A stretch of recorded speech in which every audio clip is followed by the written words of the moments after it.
का भी स्वरूप क्या होता था, जो उन्होंने महाभारत का उल्लेख किया। तो मैं इस भाषा के विषय से ही उसका एक संबंध स्थापित करने का प्रयास करता हूं, जो मैंने पहले एक बार भी बोला था। भाषा हमारे मन में क्या विचार लाती है और हमारे स्व से कैसे दूर ले जाती है, और वह स्व हमारा भाषाओं के माध्यम से कैसे स्थापित होता है। जैसे अभी उन्होंने युद्ध का वर्णन किया, आप सब ने वो कहावत सुनी होगी, everything is fair in love and war. और इसका यदि हिंदी में ट्रांसलेशन हो या भारतीय भाषा में ट्रांसलेशन हो तो कहते हैं जंग और इश्क में सब कुछ जायज है। मगर न जंग हिंदी या भारतीय शब्द है, न इश्क भारतीय शब्द है, न जायज भारतीय शब्द है। किसी भारतीय भाषा में, संस्कृत हो, हिंदी हो, गुजराती हो, मराठी हो, बंगला हो, आपने कभी कोई ऐसी कहावत नहीं सुनी होगी कि युद्ध और प्रेम में सब कुछ अनुचित उचित है, क्योंकि यह हमारे स्व का तत्व होता ही नहीं है। हमारे यहां प्रेम त्याग का प्रतीक है और युद्ध का धर्म था। और प्रेम क्या त्याग का प्रतीक है? लोग प्रेम में या तो प्राप्ति हो जाती है, तो एक अज्ञे जी ने एक पंक्ति में लिखा था, वो मुझे बहुत उपयुक्त लगता है। आजकल तो युवक युवतियों में बड़ा प्रेम का भाव उत्पन्न होता है। अब उसके दो परिणाम होते हैं। अगर प्राप्ति हो गई तो वो हाला की तरह हो जाती है, यानी शराब के नशे की तरह, और यदि उसमें असफल हो गए तो वो अनुभवों के कड़वे रस का एक प्याला हो जाता है। परंतु उन्होंने लिखा, भारतीय परंपरा में जो हमारा स्व था उसमें प्रेम क्या था, अज्ञे जी की कविता में है, वे मुर्दे होंगे प्रेम जिन्हें अनुभव रस का कटु प्याला है, वे रोगी होंगे प्रेम जिन्हें सम्मोहनकारी हाला है, मैंने विदग्ध हो जान लिया, अंतिम रहस्य पहचान लिया, मैंने आहुति बनकर देखा यह प्रेम यज्ञ की ज्वाला है। तो हमारे यहां यह था। वैसे ज्वाला में जलने वाले लोग आजकल भी बहुत सारे दिखाई पड़ रहे हैं, जो अपने पोस्टर में जलता हुआ दिखाई दे रहे हैं। परंतु मैं उनसे कहना चाहूंगा, हां हम जलते हैं, मगर किस हेतु से जलते हैं यह आपकी बुद्धि से परे है। क्योंकि हमने बचपन में शाखाओं में वह गीत सुना, हम केशव के अनुयायी हैं, हमने तो बढ़ना सीखा है, और आगे जलने का उल्लेख है, अंधकार में बंधु भटकते, पंथ बिना व्याकुल दुख सहते, पथ दर्शक दीपक बन तिल तिल हमने तो जलना सीखा है। अब युद्ध पे आए, जिसका प्रतिपादन उन्होंने किया। युद्ध का धर्म क्या था? मैं एक उदाहरण देना चाहता हूं। महाभारत के युद्ध का उन्होंने उल्लेख किया। महाभारत में एक प्रसंग आता है कि जब कर्ण और अर्जुन का युद्ध हो रहा होता है, तो नागों का राजा विश्वसेन कर्ण के रथ के पास पहुंचता है और उसके तर्कश में जाकर कहता है कि मेरा भी अर्जुन उतना ही बड़ा शत्रु है जितना तुम्हारा शत्रु है, बस अपने बाण पर चढ़कर मुझे अर्जुन के रथ तक पहुंचने दो और मैं इसको डसकर समाप्त कर दूंगा, मेरा भी प्रतिशोध पूरा और तुम्हारे शत्रु की मृत्यु। मगर everything is fair in love and war, जंग में सब कुछ जायज होने की कहावत वालों को समझना चाहिए कि कर्ण क्या जवाब देता है। कर्ण कहता है, उसमें जो बहुत बड़ा क्रक्स है, वो कहता है, तेरी सहायता से चाहे तो मैं अनायास पा जाऊंगा आने वाली मानवता को, लेकिन क्या मुख दिखलाऊंगा। आगे की पंक्ति और महत्वपूर्ण है, जो भारतीय परंपरा के स्व को कहती है, उसमें सारा क्रक्स है। वो कहता है, अर्जुन है मेरा शत्रु किंतु वह सर्प नहीं, नर ही तो है, संघर्ष सनातन नहीं, शत्रुता इस जीवन भर ही तो है।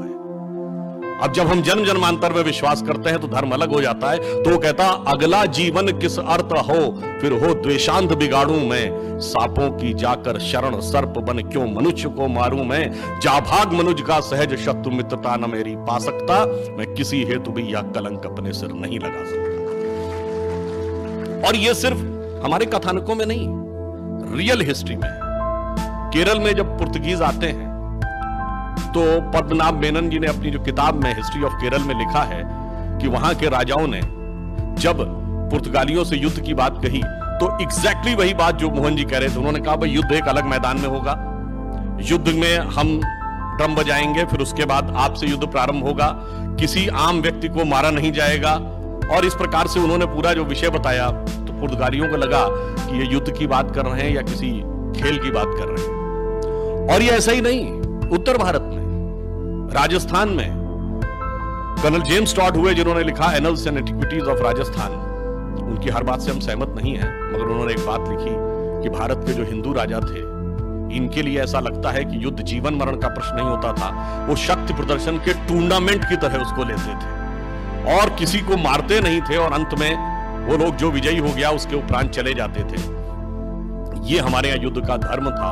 इसीलिए आप कहेंगे चलिए ये तो मिडिवल हिस्ट्री थी, मॉडर्न हिस्ट्री नहीं। आज भारत की सेना यूएन पीस कीपिंग फोर्स की सबसे एक्टिव आर्मीज में से एक है। ये उतना महत्वपूर्ण नहीं है, महत्वपूर्ण यह है कि भारतीय सेना जो यूएन पीस कीपिंग फोर्स में जाती है, उसके खिलाफ ह्यूमन राइट्स के जो मामले आते हैं वो कोई भी मामले नहीं आते, अन्य सेनाओं के सामने मामले ज्यादा आते हैं क्योंकि वो युद्ध की मर्यादा के उस स्व से निकले। अब इसलिए मैं कहता हूं जब हम स्व को समझने का प्रयास करें तो सबसे पहले तो जैसा कि बताया स्वतंत्रता, हमें स्वाधीनता मिली, पर हमारे तंत्र में स्व का भाव कितना है? और तंत्र में स्व का भाव का सबसे पहले तिरोभाव या अभाव वहां से प्रारंभ हुआ जब हमसे कहा गया कि हम एक देश तो थे ही नहीं कभी, हम तो दूसरे लोग आके सेटल होते चले गए और हम ये राष्ट्र बनता गया। मुझे याद है बचपन में जब राजीव गांधी जी प्रधानमंत्री थे, लोगों को याद होगा दूरदर्शन के ऊपर एक वो आता था, बार बार एक प्रोग्राम के बाद एक शेर सुनाया जाता था, सरजमीने हिंद पर अक़वाम आलम के फिराक काफिले बसते गए हिंदोस्तां बनता गया। जैसे हम कोई सराय थे, हम कोई मेले थे, हम कोई डेरे थे कि लोग आके सेटल होते चले गए और बनता गया। ये स्व का भाव नहीं, हमारे स्व का भाव क्या है? जैसे हिंदी के प्रख्यात कवि जयशंकर प्रसाद जी की पंक्ति में कहता हूं, हमारा राष्ट्र स्वभाव ये है, हिमालय के आंगन में प्रथम उसे किरणों का दे उपहार, उषा ने हंस अभिनंदन किया और पहनाया हीरक हार। जगे हम लगे जगाने विश्व, लोक में फिर फैला आलोक, व्योमतम पुंज हुआ तब नष्ट, निखिल संस्कृति हो उठी अशोक। तो संपूर्ण विश्व को ज्ञान हमने यहां से दिया, वह हमारा राष्ट्रीयता थी, वह हमारा स्व का तत्व था। तो पहला तो राज्य का स्वतंत्र, दूसरा हम ये देश थे क्या? बहुत से लोग ये कहते हैं कि भाई भारत क्या है। एक पुस्तक मैंने पढ़ा, वो कहते हैं India is not a geographical entity, you will say it is more fine and subtle than that. तो उससे फाइन एंड सब्टल क्या? Historical entity. कहते हैं no, it's more finer and subtle than that. Then it is more finer is cultural. No, it's more finer than that. Then it is religious. It's more finer than that. Then it is spiritual.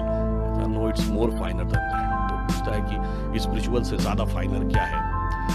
तो कहते हैं कि spiritual से ज्यादा फाइनर इसलिए है कि जैसे दो न्यूक्लियस जब एक दूसरे से मिलते हैं, न्यूक्लियर बम का जो फार्मूला है उसमें दो न्यूक्लियस मिलके हाइड्रोजन के दो मिलके हीलियम बनाते हैं, उसी से सूर्य बनता है। तो एक प्रचंड विस्फोट होता है और इस कारण से वो रेडियो एक्टिव वेव्स उस क्षेत्र में विद्यमान हो जाती हैं। वैसे ही उन्होंने कहा इस देश में हजारों वर्षों में हजारों लोगों ने अपनी आत्मा का परमात्मा के साथ फ्यूजन करने में सफलता हासिल की है और उस प्रचंड विस्फोट की तरंगें इस धरती पर विद्यमान है। आप जाकर इसको समझ पाएंगे, तब आप जान पाएंगे कि राष्ट्र क्या है और उसकी स्व की अनुभूति कर पाएंगे, अन्यथा बिल्डिंगें देख के चले जाएंगे।